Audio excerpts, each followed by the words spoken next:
ಅಣ್ಣ 11 ಗಂಟೆಗೆ ಬರ್ತೀನಿ ಅಂತ ಹೇಳಿದ್ರು ನಮ್ಮ ವೈಫು. ಹಾ ನಿಮ್ ಮನೇಲೆ ಇದಾರಲ್ಲ ಸ್ವಲ್ಪ ಕಳ್ಸ್ಕೊಡಿ ಅಣ್ಣ. ಎಲ್ಲಿಗ್ ಬರ್ತೀನಿ ಅಂತ ಹೇಳಿದ್ರು? ಆ ಸ್ಟೇಷನ್ ಹತ್ರ ಬರ್ತೀನಿ ಅಂತ ಹೇಳಿದ್ರು ಮಾತಾಡಕ್ಕೆ.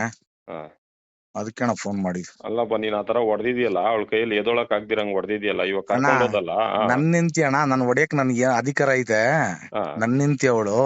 ನೀನ್ ಬ್ಯಾಡ ಅಂದಲ್ ತಿರ್ಗಾ ಹಾಕಣ ಜಾಗ ಕೊಟ್ಟೆ ಅಲ್ಲಿ. ನೀನ್ ಯಾಕೆ ಜಾಗ ಕೊಟ್ಟೆ ತಿರ್ಗಾ? ಇವಾಗ ಬೇಡ ಅಂದ್ಮೇಲೆ ಕರ್ಕೊಂಡ್ ಹೋದ್ಮೇಲೆ ನೀನ್ ಯಾವ ತರ ನೋಡ್ಕೋಬೇಕು? ನಾನ್ ನೋಡ್ಕೊಂತೀನೋ ಬಿಡ್ತೀನಿ, ನನ್ ನಿಂತಿ ನಾನ್ ನೋಡ್ಕೊಂತೀನಿ. ಅದ್ ಕೇಳಕ್ ನೀನ್ ಅಧಿಕಾರನೇ ಇಲ್ಲ. ಇವಾಗ ನಾನ್ ಹೇಳ್ತೀನಲ್ಲ, ಇವಾಗ ನನಗೂ ಅಧಿಕಾರ ಐತೆ, ನಾನೇ ನೋಡ್ಕೊಂತೀನಿ ಬಿಡು, ಅದೇನಾಯ್ತು ಕೋರ್ಟ್ ಮುಖಾಂತರನೇ ಹೋಗೋಣ. ಅದು ಅಲ್ಲಿ ಬರ್ರಿ ಮಾತಾಡೋಣ ಇವಾಗ. ನಾನೇನಕ್ ಬರ್ಲಿ? ಬೇಡ ಬಿಡು, ಇವಾಗ ನಾನು ಹೋಗಿ ಮೀಡಿಯಾಗೆ ಹೋಯ್ತೀನಿ ನಾನು. ಅದೇನಾಯ್ತು ಅದು ಅವರೇ ಇದ್ ಮಾಡ್ಲಿ, ತೀರ್ಮಾನ ಮಾಡ್ಲಿ, ಎಲ್ಲಾರ್ನು ಬರಕ್ ಹೇಳ್ತೀನಿ.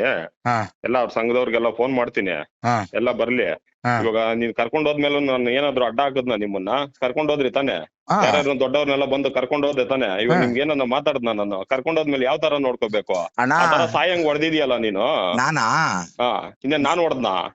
ಚೆನ್ನಾಗೆ ಬಂದಿಲ್ಲ ನಿಂತಿ, ನಿಮ್ ಮನೆಗ್ ಚೆನ್ನಾಗೆ ಬಂದಲ್ಲ ನೈಟ್? ಚೆನ್ನಾಗೆ ಬಂದ, ಮತ್ತೆ ಸ್ಟೇಷನ್ ಅಲ್ಲಿ ಹೋಗಿ ಕೇಳು ಚೆನ್ನಾಗ್ ಬಂದ ಹೆಂಗ್ ಬಂದ್ರು ಅನ್ಬಿಟ್ಟು. ಚೆನ್ನಾಗೆ ಬಂದಲ್ಲ, ಅಲ್ಲಿ ಮಾತಾಡ್ಕೊಂಡು ಕೇಳಲ್ಲಿ. ಎಲ್ಲಿ ಕೇಳಲ್ಲಿ? ಸ್ಟೇಷನ್ ಅಲ್ಲಿ. ಇವಾಗ ಕಳ್ಸ್ಕೊಡಿ ಅಣ್ಣ.